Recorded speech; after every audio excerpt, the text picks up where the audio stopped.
الحمد للہ رب العالمین والصلاة والسلام علی خاتم النبیین اما بعد فاعوذ باللہ من الشیطان الرجیم بسم اللہ الرحمن الرحیم درجات منہ ومغفرۃ ورحمہ وکان اللہ غفورا رحیما۔ ترجمہ: اس کی طرف سے بہت سے درجات اور بخشش اور رحمت ہے اور اللہ بخشنے والا مہربان ہے۔ درجات منہ، اس کی طرف سے بہت سے درجات۔ اس آیت میں اللہ تعالیٰ نے مجاہدین کا اجر بیان فرمایا کہ ان کے لیے اللہ تعالیٰ کی طرف سے جنت کے بہت سے درجات، ان کے گناہوں کی بخشش اور جنت کی نعمتیں ہیں، اور اللہ تعالیٰ جہاد کرنے والوں کو بخشنے والا اور ان پر مہربان ہے۔ جنت میں مجاہدین کے درجات اور مجاہدین کی بخشش۔ احادیث میں مجاہدین کے جنتی درجات کے بارے میں تفصیل بیان کی گئی ہے، چنانچہ اس سے متعلق 3 احادیث سماعت کیجیے۔ نمبر 1، حضرت ابو ہریرہ رضی اللہ تعالیٰ عنہ سے روایت ہے، سید المرسلین صلی اللہ تعالیٰ علیہ وسلم نے ارشاد فرمایا، اللہ تعالیٰ نے مجاہدین کے لیے جنت میں 100 درجے مہیا فرمائے، ہر 2 درجوں میں اتنا فاصلہ ہوگا جتنا آسمان و زمین کے درمیان ہے۔ نمبر 2، حضرت ابو سعید خدری رضی اللہ تعالیٰ عنہ فرماتے ہیں، تاجدار رسالت صلی اللہ تعالیٰ علیہ وسلم نے ارشاد فرمایا، اے ابو سعید رضی اللہ تعالیٰ عنہ، جو شخص اللہ تعالیٰ کے رب ہونے، اسلام کے دین ہونے اور محمد مصطفیٰ صلی اللہ تعالیٰ علیہ وسلم کے نبی ہونے پر راضی ہو گیا، اس کے لیے جنت واجب ہو گئی۔ حضرت ابو سعید رضی اللہ تعالیٰ عنہ کو یہ بات اچھی لگی تو عرض کرنے لگے، یا رسول اللہ صلی اللہ تعالیٰ علیہ وسلم، اس بات کو دوبارہ ارشاد فرمائیں۔ آپ علیہ الصلوۃ والسلام نے دوبارہ اسی طرح فرمایا، پھر ارشاد فرمایا، ایک بات اور بھی ہے جس کی وجہ سے بندے کے 100 درجات بلند ہوتے ہیں، اور ہر 2 درجوں کے درمیان زمین و آسمان جتنا فاصلہ ہے۔ میں نے عرض کی، یا رسول اللہ صلی اللہ تعالیٰ علیہ وسلم، وہ درجہ کس چیز سے ملتا ہے؟ ارشاد فرمایا، اللہ تعالیٰ کی راہ میں جہاد کرنے سے، اللہ تعالیٰ کی راہ میں جہاد کرنے سے۔ نمبر 3، حضرت ابو ہریرہ رضی اللہ تعالیٰ عنہ سے روایت ہے، نبی کریم صلی اللہ تعالیٰ علیہ وسلم نے ارشاد فرمایا، جو شخص اللہ تعالیٰ کی راہ میں جہاد کرے اور اس کا گھر سے نکلنا صرف اللہ تعالیٰ کی راہ میں جہاد کرنے اور اس کے دین کی تصدیق کی خاطر ہو، تو اللہ تعالیٰ اس کے لیے اس بات کا ضامن ہو جاتا ہے کہ اگر وہ شہید ہو گیا تو اس کو جنت میں داخل کرے گا، یا اجر اور غنیمت کے ساتھ اس کو اس کے مسکن میں واپس کر دے گا جہاں سے وہ روانہ ہوا تھا۔ ان الذين توفاهم الملائكة ظالمي انفسهم قالوا فيم كنتم قالوا كنا مستضعفين في الأرض قالوا ألم تكن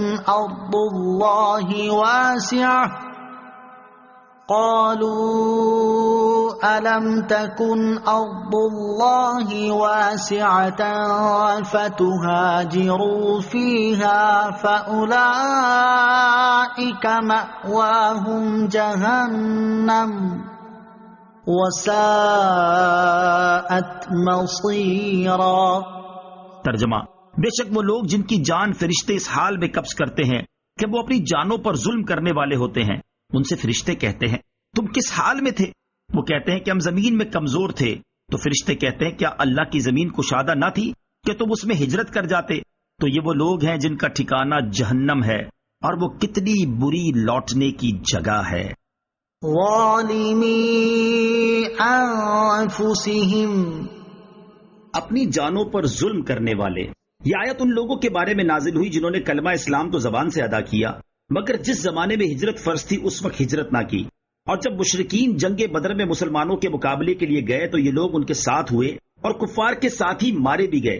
اس آیت کا خلاصہ یہ ہے کہ بے شک وہ لوگ جن کی روح فرشتے اس حال میں قبض کرتے ہیں کہ وہ فرض ہجرت ترک کر کے اور کافروں کا ساتھ دے کر اپنی جانوں پر ظلم کرنے والے ہوتے ہیں، ان کی موت کے وقت فرشتے انہیں جھڑکتے ہوئے کہتے ہیں، تم اپنے دین کے معاملے میں کس حال میں تھے؟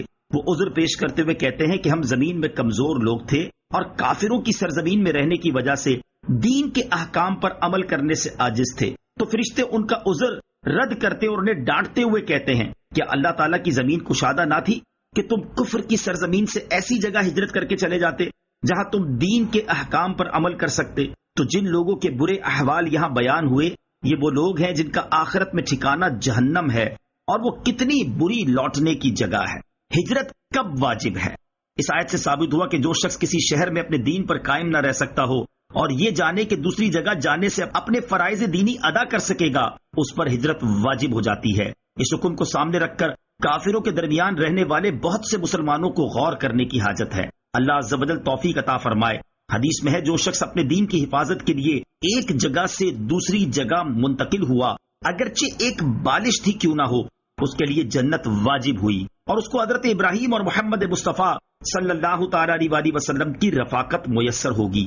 ہجرت کی اقسام اور ان کے احکام۔ اعلیٰ حضرت امام احمد رضا خان رحمۃ اللہ تعالی علیہ نے ہجرت کی اقسام بیان فرمائی ہیں۔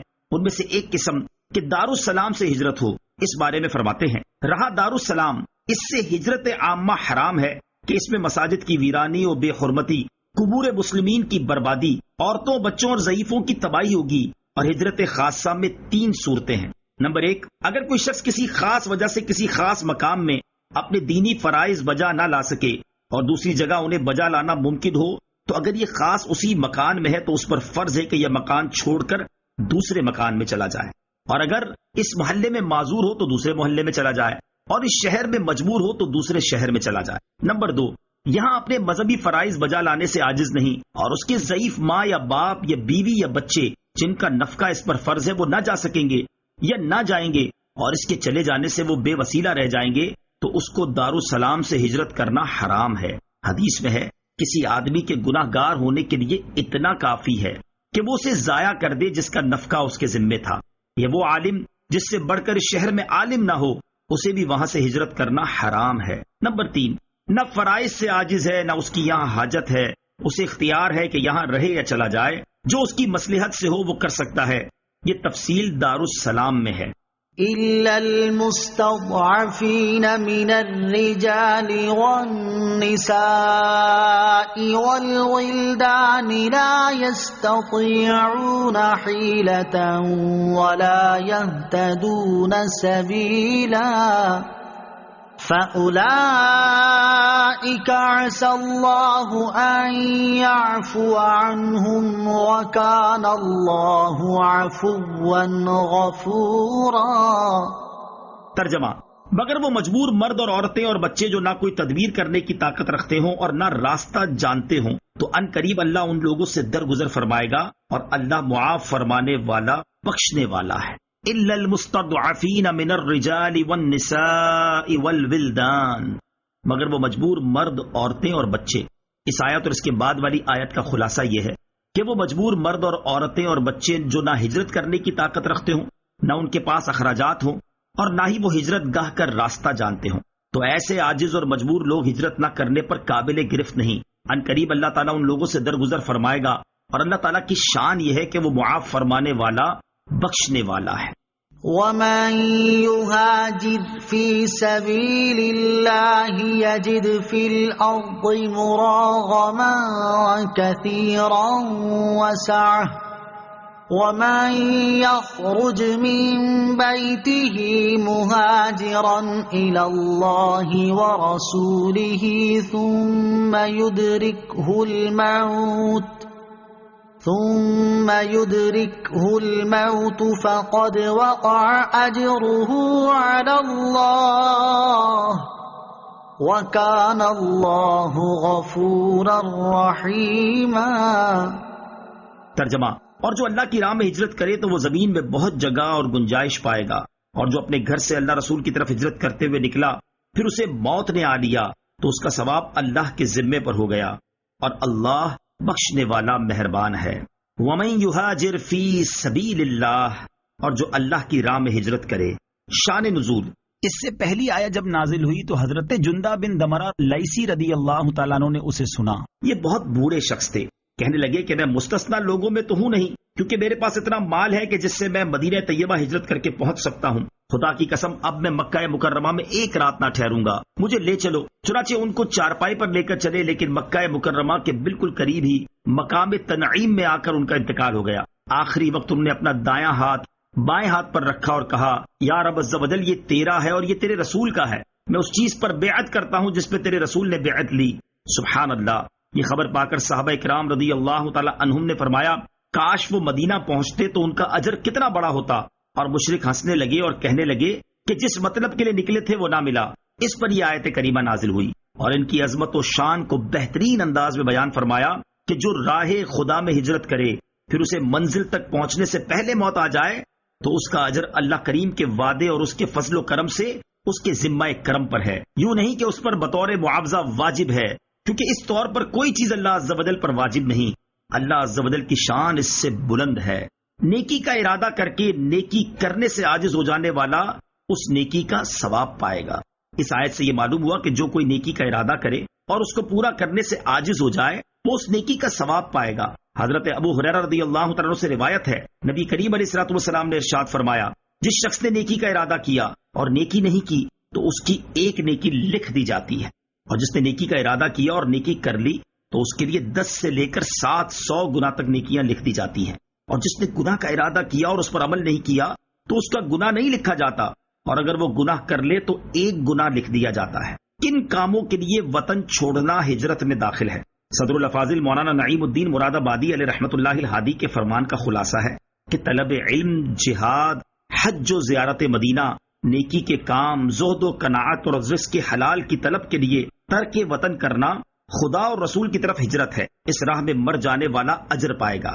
حضرت عبداللہ ابن عباس رضی اللہ تعالیٰ عنہما سے مروی ہے، تاجدار رسالت صلی اللہ تعالیٰ علیہ وسلم نے ارشاد فرمایا، جسے علم حاصل کرتے ہوئے موت آ گئی وہ اللہ تعالیٰ سے اس حال میں ملاقات کرے گا کہ اس کے اور انبیاء کرام علیہ السلام کے درمیان صرف درجہ نبوت کا فرق ہوگا۔